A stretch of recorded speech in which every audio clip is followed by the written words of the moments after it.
credible, balanced, committed. This is the CBC Evening News. A very good evening to you. I'm Lisa Lord with the Tuesday, August 30th edition of the CBC Evening News. And our top story: well, all schools should be ready for the reopening of the new school year. This from Minister of Education Ronald Jones following a day-long tour of 8 public schools in various stages of renovation earlier today. Of the 8 schools, major work was conducted on 2 blocks on the Westbury Primary School. According to Minister Jones, the repair work, which totaled $1.5 million, had been reasonably successful and a certain level of readiness would be established for the commencement of the coming academic year. He noted that although work has not yet been completed, the progress is promising. Every year we tend to do those schools which had the major work to ensure that a certain level of readiness will be established for the commencement of the academic year.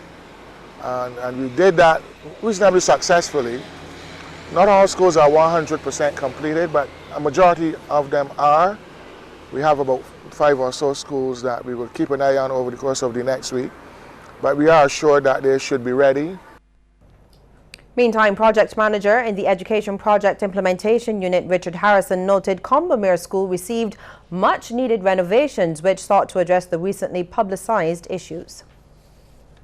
To an extent, those issues have been addressed. In addition, the ministry has been able to manage funds to assist the school with reguttering the major blocks, so that the drainage coming off the buildings will be better controlled. And the principal and his management have also been doing an active job in terms of having the school clean and ready for use. The poultry industry is still in a dire state. This crop over season alone, the sector lost over 100,000 pounds of chicken. That's according to the Chief Executive Officer of the Barbados Agricultural Society, James Paul, during a media conference. He also says Barbados should not be importing chicken and turkey wings at this time. Meantime, Vice President of the Barbados Egg and Poultry Producers Association, Stephen Lane, says some farmers have already gone out of business. I've just spoken to a number of farmers. Their production is down. Some of them are in a position where the chickens are in the barns, they cannot slaughter them. Some of them have them on cold storage. Spoke to one yesterday. He was growing 1,000 birds every 2 weeks. He reduced that to 300. The reality of it, he cannot even get those 300 sold. Mr. Lane also says not much local chicken was consumed during the crop over event. This crop over, I'm very sorry to say, and I'm sure all the farmers out there would agree with me, is that has been a failure for them. There is perhaps a lot of consumption of chicken, but certainly not Barbadian grown chicken at those major events during crop over. A significant loss of earnings and a significant loss to the whole industry in Barbados.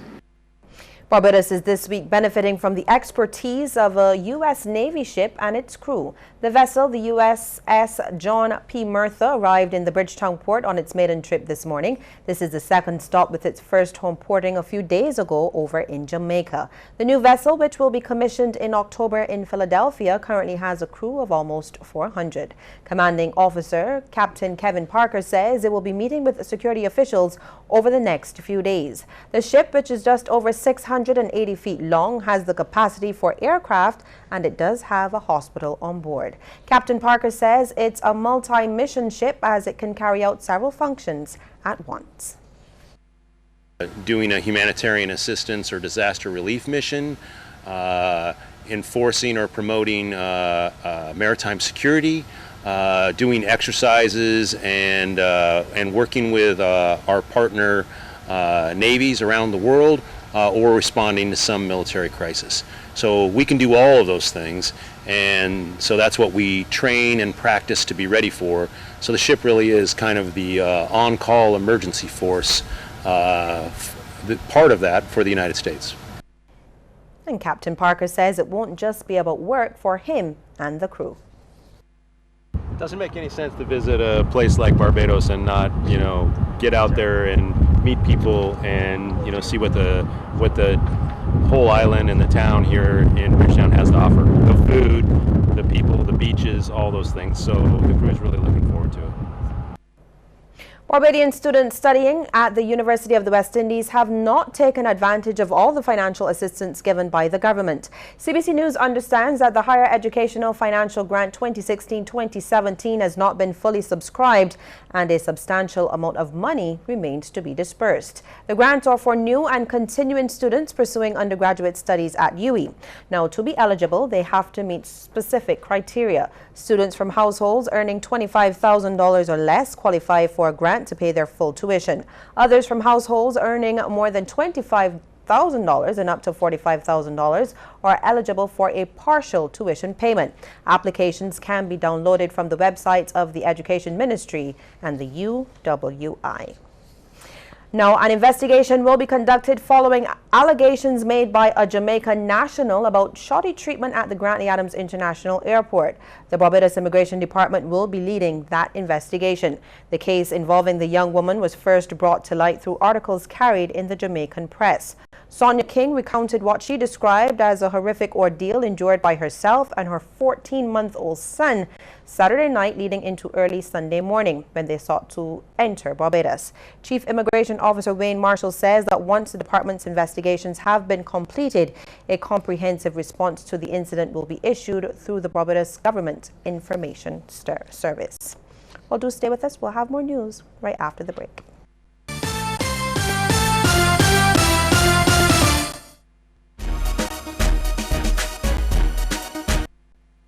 Don't let your data experience slow you down.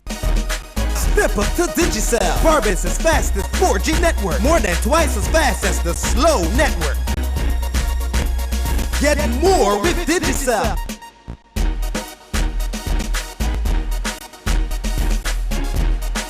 Digicel, the fastest 4G network in Barbados. Dial *153 to sign up to Digicel today.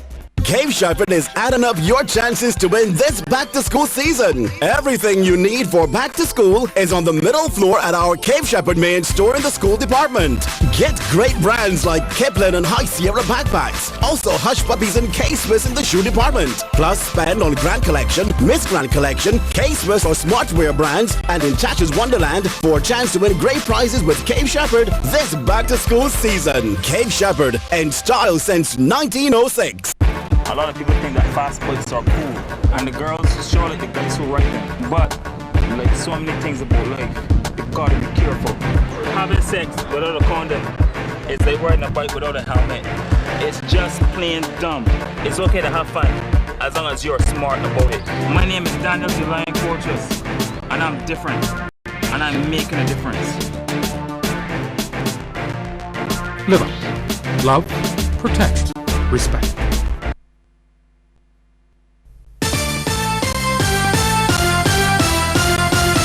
The British High Commission wants to see more persons interested in pursuing higher excellence in education to apply for the Shevening Scholarship Award. High Commissioner Victoria Dean made the comment as the Commission announced an increase in the number of persons awarded scholarships this year. She says the scholarships have doubled from 9 to 18, with St. Lucia copping the bulk of the scholarships with 6. Commissioner Dean says for the first time the scholarship this year has included a husband and wife, and 2 others have been chosen as the Queen's Young Leaders. Even last year, I think we gave out less than 10. So this is a huge increase. This is a program that really works and that deserves to be increased. Well, 2 Barbadians are among the winners. There are Jamelia Wiley, who will be pursuing higher education in renewable energy technologies at the University of Reading, and Farhan Bulbulia, who will be studying education and gender international development at the University of London, respectively. Thankful to the Chevening Secretariat as well as the Foreign Commonwealth Office for bestowing upon me this great honor. I was very excited and very honored to be able to have this opportunity in a field that I'm extremely interested in. Well, ensuring equitable gender opportunities for both men and women remain high priorities in awarding scholarships for the Chevening program. Head of the political team at the British High Commission, Martin Robinson, says even though females often outnumbered males across the board in their pursuit of higher education, successful applicants in this year's awards are pretty much evenly matched. This, he says, came about as a result of a thorough competitive process. It's really exciting this year because in this calendar year we're having 18 Chevening scholars go from Barbados and the Eastern Caribbean to the UK to study for their one-year Chevening Masters programme. 2 or 3 years ago we only had 2 or 3 scholars, and we managed to treble that and then up to 9 and then double that up to 18, and that's allowed us to have a much better balance across the region of scholars from each island. And it's also allowed us to have a better gender balance. So it's really nice this year to see that out of our 18, we're pretty evenly split down the line, because it's very important to have the male scholars and female scholars both going out and learning about the UK and developing their skills and experiences there. Mr. Robinson says a scholarship program should be perceived as a uniting factor for the Eastern Caribbean. We are looking across our 18 scholarships on who are the best people for this scholarship, who will do best academically, who will bring the most to the scholarship, who will bring the most back to their country once they're finished. So it's very even and very fair, and we just look for the best people. And this year, a lot of the best scholars came from St. Lucia. President of the Barbados Association of Principals of Public Secondary Schools, Vera Paris, says the use of digital textbooks within schools could save resources. He was speaking at the launch of the Students' ePortal program, which is the first initiative of the Caribbean Shared Educational Resources Service. ePortal is an online site that allows students to conduct research. The days of worrying about the condition of a textbook, whether or not it got soaked in the rain and not in the wash, whether 6 students received the latest edition while the rest of the class were given the first edition, and matters of that sort will no longer be issues when e-books are eventually rolled out in schools. And President of the Senate of Barbados, Senator Carrie-Ann Eiffel, says the disabled community can benefit from that program. It is indeed a step in the right direction to find that the needs of the visually impaired have been considered from the get-go of this project. Well, a Trinidadian movie called Bazodi is now completed after 11 years of preparation, and it is produced by Barbadian filmmaker and writer Claire Ince. The movie will star soca king Machel Montano along with some international and Trinidadian actors. Ms. Ince says the financial situation in Barbados has made it difficult to make movies. She also says efforts were made in 2011 to raise financing to film a movie in Barbados, but it failed. So it's not that we don't want to make a movie in Barbados. We've certainly been here trying to make a movie in Barbados, but we also have the reality of the economic conditions, and we're also very much involved in want to make Caribbean films for that international market. The commemorative Broken Trident will be moving on to another parish next month, and the theme will be Perform a Random Act of Kindness. The Trident has been traveling around the country since the 6th of January. So far, it has only been to 8 parishes across the island. This morning, Minister of Foreign Affairs Senator Maxine McLean and staff at that ministry welcomed the Trident. Senator McLean says she is proud of the initiative. This Broken Trident is a fitting portrayal and graphic representation of this general concept of self-identity, self-determination, and sovereignty.